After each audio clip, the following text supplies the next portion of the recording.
Bagong lahat, expected na ipupursu ng Lakers si Giannis at isa din sa mga request ni Luka na makuha ng LA si Giannis mula sa Bucks. Sa history din ng Lakers, lagi silang merong dominant big man katulad din ni Giannis. Pero agad binara ni Sham ang report tungkol dito sa Lakers para sa kanya. Ang sinabi kasi ni Sham, ang kaya lang i-trade ng Lakers para kay Giannis ay 3 first rounder at cap space papunta sa Milwaukee Bucks. Based din sa kanya, marami mga teams ang makakapagbigay sa Bucks ng mas magandang package. Kaya pala sabi sa report nung trade deadline, hindi sila makikipag-trade kay Giannis pero iintayin nila yung off-season dahil nga pala mas madali nila makukuha dun.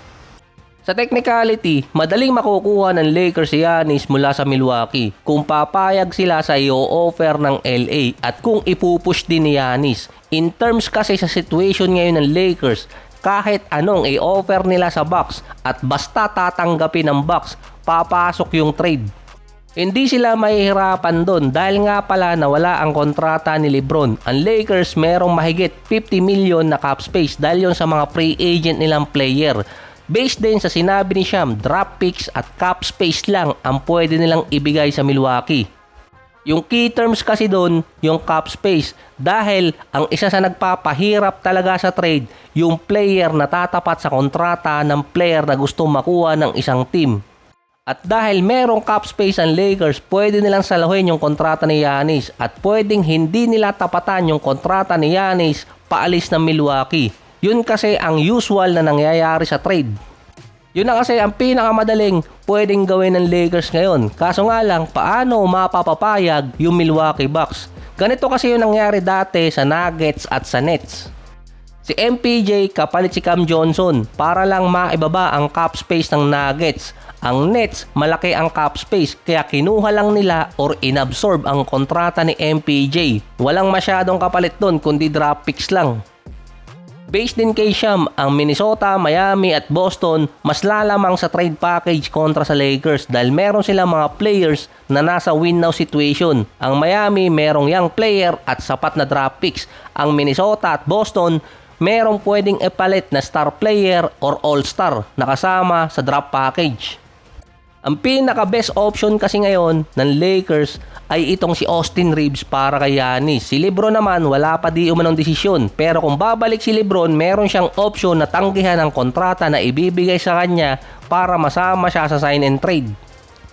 Based din kay Luka, gusto niyang i-retain sana si Austin Reeves sa Lakers. Ito yung isa sa mga request niya. Kung sakaling makikipag-trade ang LA sa Bucks, pwedeng itodo kasi ng Lakers yun sa 4 na draft picks. Interval ng 1 taon sa 3 draft picks na protected or unprotected at yung pang-4 pwedeng maging swap parang kay Anthony Davis dati. At yung binanggit pa nga ni siya, may sapat din na cap space ang Lakers para masalo ang kontrata ni Giannis plus pwede siyang bigyan ng contract extension. At ang ipapalit na lang or isasama ng mga player na pwedeng ibigay sa Bucks si Rui, Bando at Dalton na base nga kay Sham hindi magandang package to para sa Bucks. Pero in theory, papasok kasi yun. Since mababawasan ang cap space ng Bucks dahil na din sa naiwang contract ni Damian Lillard. Buti sana kung 1 taon lang yun aabot yun until 2030. Mukhang totoo yung inis ni Giannis dito sa Milwaukee Bucks nang bigla nilang winave itong si Damian Lillard. Ang nakakapagtaka pa doon, imbes na i-buyout si Dame, winave na lang. Based na lang sa nababasa ko, nagmadali ang Milwaukee Bucks dito kay Dame at hindi rin naman pumayag si Damian Lillard na i-buyout siya. Kaya magkakaroon ng at least 10% ng kontrata ni Dame until 2030 ang Bucks. Isa din kasi yon sa pwedeng tingnan ng Lakers kung paano nila makakapitalize yung kontrata ni Damian Lillard para mapababa ang cap space ng Bucks. In short, may chance ang Lakers na makipag-trade dito sa Bucks para kay Giannis. Ang usapan na lang kung papayag ang Bucks pati na rin si Giannis dahil may say din or option na pwedeng tumanggi itong si Giannis sa trade package na ibibigay sa Milwaukee. Dahil nga, meron kasing interview dati itong si Giannis kay Goran Dragic na parang nangangampanya na siya sa mga team. Na base sa kanya, hindi kasi niya trip pumunta ng LA. Mas preferred ni Giannis ang Miami kontra sa LA. Based din sa mga report, nasa kamay ni Rob Pelinka kung paano niya mapapapayag ang Bucks para kay Giannis. Kailangan niya di umano maghanap ng isang team na sasama sa trade at para makapagbigay ng isang high class or high value player. Ganito kasi yung sitwasyon ng Lakers sa kanilang cap space. Kung ibibigay nila si Rui, Bando at itong si Dalton, pwedeng isama rin ng Milwaukee Bucks doon si Miles Turner para lang mapababa yung kanilang cap space.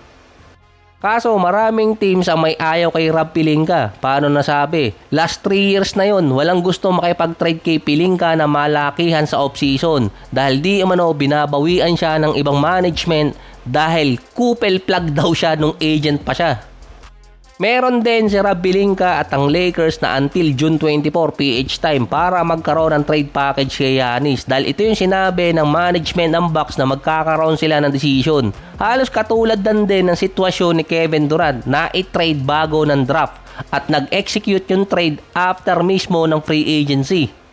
Dahil ngayon, aggressive di umano na tinitrade ng Boston Celtics itong si Jaylen Brown at mukhang si Giannis ang tinatarget na maging kapalit at meron ding mga package na pwedeng maisama. Yun ang pwedeng makalaban ng LA. Bukod pa yung ibang mga teams dito sa East gaya ng Miami Heat at meron din naman team sa West gaya ng Minnesota.